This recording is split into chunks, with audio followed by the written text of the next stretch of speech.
आज हम लोग चलने वाले हैं बिहार के अफवाह तंत्र के बारे में और देखेंगे मुख्यतः गंगा नदी के बारे में आज पढ़ने वाले हैं। तो सबसे पहले हम लोग जानेंगे कि अफवाह तंत्र होता क्या है। तो अफवाह तंत्र क्या है कि जब कोई नदी, ठीक है, जब कोई नदी बहती है और उस नदी में जितनी भी उसकी सहायक नदियां हैं, वो जहां से भी जल को ग्रहण करती है, वो टोटल एरिया को ही क्या कहा जाता है, यानी उसका अपवाह क्षेत्र कहा जाता है। और मुख्य नदी और उसकी सारी जो सहायक नदियां हैं, ठीक है, इस सबको सम्मिलित रूप से उस क्षेत्र को क्या कहते हैं कि अपवाह तंत्र का नाम देते हैं। तो बिहार की अगर बात करें तो बिहार में अगर सबसे बड़ी अपवाह तंत्र का निर्माण करती है तो वो है गंगा नदी। ये बिहार की सबसे बड़ी नदी जो है गंगा नदी है, ठीक है। तो हम गंगा नदी के बारे में ही देखेंगे, ठीक है। तो चलते हैं सबसे पहला कि इस गंगा नदी का उद्गम स्थल क्या है। तो गंगा नदी का जो उद्गम स्थल है ये उत्तराखंड के कहाँ पर है, तो गोमुख है, ठीक है। ये गोमुख के पास जो है प्रकट होती है और निकलती कहाँ से है, तो ये गंगोत्री हिमनद, ठीक है। तो गंगोत्री हिमनद से ये कहाँ पर, तो गोमुख के पास उत्तराखंड में, वहां से इसका उद्गम स्थल है, वहीं से ये निकलती है और जा करके जहां पर गिरती है इसका जो संगम है यानी मुहाना है वो बंगाल की खाड़ी। हालांकि वो जो है बांग्लादेश में प्रवेश करने से पहले भारत में ही वो दो भागों में बढ़ जाती है। एक जो है बांग्लादेश में जाती है, वो उस शाखा का नाम मेघना पड़ता है, जबकि जो यानी हमारे पश्चिम बंगाल वाली शाखा है जिसको हुगली के नाम से हम लोग जानते हैं। तो ये गंगो यानी ये जो गंगा नदी, इसका उद्गम स्थल कहाँ है, गंगोत्री हिमनद उत्तराखंड में है, ठीक है, गोमुख के पास है। और इसका मुहाना कहाँ पर है, तो इसका मुहाना जो है बंगाल की खाड़ी में है। इसकी जो टोटल लंबाई है, गंगा नदी की टोटल लंबाई कहा जाए यानी जहां से निकलती है और जहां गिरती है, इसकी कुल लंबाई कितना है, 25-25। ये गंगा नदी की कुल लंबाई कितना है, 25-25। लेकिन अगर बिहार में बात करें कि बिहार में इस नदी की कुल लंबाई कितनी है, तो 445 किलोमीटर।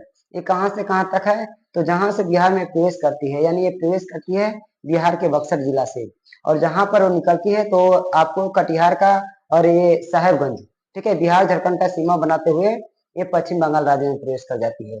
तो टोटल बिहार में इसकी टोटल लंबाई कितना है, 45-45 किलोमीटर है। और इसका बिहार में कुल जल ग्रहण क्षेत्र, मतलब जितनी मतलब कि जहां से गंगा नदी में पानी आकर के मिलता है, तो कुल नदियों का इसका जो टोटल जल ग्रहण क्षेत्र है तो इसका कितना है, तो यह है 15,165 किलोमीटर स्क्वायर है, ठीक है। और पहले बताए कि ये बिहार में कहाँ प्रवेश करती है, तो बक्सर जिला में।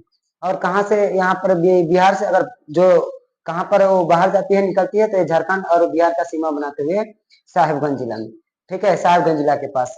इसके जो है बाएं तट से, इस गंगा नदी में बाएं तट से जो मिलने वाली नदी है वो कौन कौन सा नदी है, तो ये घाघरा है, गंडक है, बूढ़ी गंडक है, कोसी है और ये महानंदा है। ये जो सारी नदियों का क्रम है ये पश्चिम से पूरब की ओर, यानी सबसे पश्चिम में गंगा नदी में बिहार में मिलने वाली नदी घाघरा है और सबसे अंतिम में कौन है, महानंदा है, ठीक है। वही अगर हम दक्षिण से देखें यानी इसके कौन से, तो इसके दाएं तट से देखें तो सबसे पश्चिम में मिलने वाली नदी कर्मनाशा है, और जबकि ठीक है उधर अंत में कौन है, किउल है। तो दक्षिण यानी इसके दक्षिणी एरिया से मिलने वाली नदी है, यानी दक्षिण तट से वह कर्मनाशा है, सोन है, पुनपुन है, फाल्गु है और किउल है।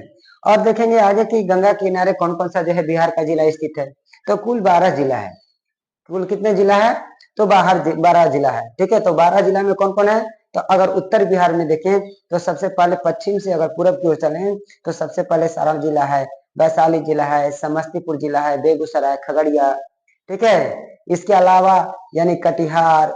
अगर दक्षिण से देखें तो कौन सा है, बक्सर है, भोजपुर है, पटना है, लखीसराय, मुंगेर, भागलपुर है, ओके। और बिहार में अगर किस जिले में सबसे अधिक गंगा नदी बहती है, तो वो है पटना नदी, पटना करें, पटना जिला में है, ठीक है। तो सबसे अधिक यानी ये पटना जिला में इसकी लंबाई सबसे अधिक है, 99 किलोमीटर।